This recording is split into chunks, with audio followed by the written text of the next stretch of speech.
Muvia wa Maundu Nthi cia Niwalumiliilya Manai Mavityo Manene Muno kwa Enenthi eli Bob Njagi na Nicholas Oyoo Kwikonya na Uteti wa Mutui ya Uganda Uiweta Vaitonyeka Mukenya Akekonya na Vanini na Kambeini cia Uteti wa Uganda.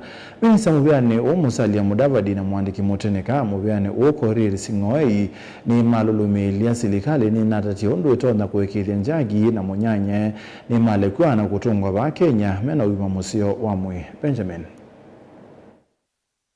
Viongo Maundu Nthi cia Niwalumiliilya Bob Njagi na Muno Nicholas Oyoo mai Uganda upatika na miao be Kwikonya na Uteti wa Nthi Mutui kele Kwikonya na Kambeini cia Uganda sindu ila itembetikilio na Vanini ungua miao ya Kenya na ona ya Nthi cia Uganda. If a non-national were to participate in our campaigns in Kenya, we would find fault with that. And so when some Kenyans have sought to insert themselves into the political processes of neighboring countries, that raises serious questions. We may have views, we may even have very strong views about the nature of their democratic practice. But ultimately, it is the duty of the citizens of those countries to be able to make a determination with respect to who is best placed to lead those countries. And so we would actually really wish to implore our brothers and sisters in Kenya. It behooves us to be much more responsible, much more circumspect when we insert ourselves in the political processes of other countries. Ingi Muvia Uiweta Silikali ni Atetei itona kunena na Uganda na kana kuikithia Enenthi masio kavamusi mena uimamusio wa mwiti na wakunenanya na utongoi wa Uganda.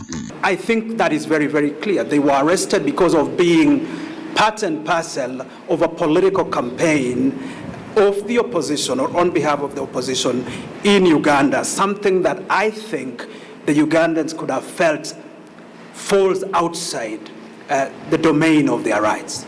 And our missions abroad have done so much to ensure their return, their safe return to the country. And so we reject, we repudiate any assertion to the effect that there is any collusion between our governments in the region. Ateo kuangaliko ya Bob Njagi haikaya onenyo Muvia wa Maundu Nthi cia Niwalumiliilya vena kikalo ngwata ni ona unyanya wovu kuende katetwa asumbe atatu manthi isia East Africa no kana kuvindilia andu onthe ala meukelea Silikali no weta kukwatwa kwake ena Oyoo kwatwa yiwe ni Nthi ya Kenya ngwatanio na Nthi Mutui ya Uganda. We agreed that we should go and see what's happening there. Both look at the opportunities available for business. So our trip going to Uganda was not as such political. We went into Uganda because we are an East Africa community. My passport is actually an East African passport. It's not a Kenyan passport. So I'm asking myself, what was the issue for us to cross the border, and we cross legally? Kuma vamos nilovi vilingwa mauponye nito Benjamin Mwakam.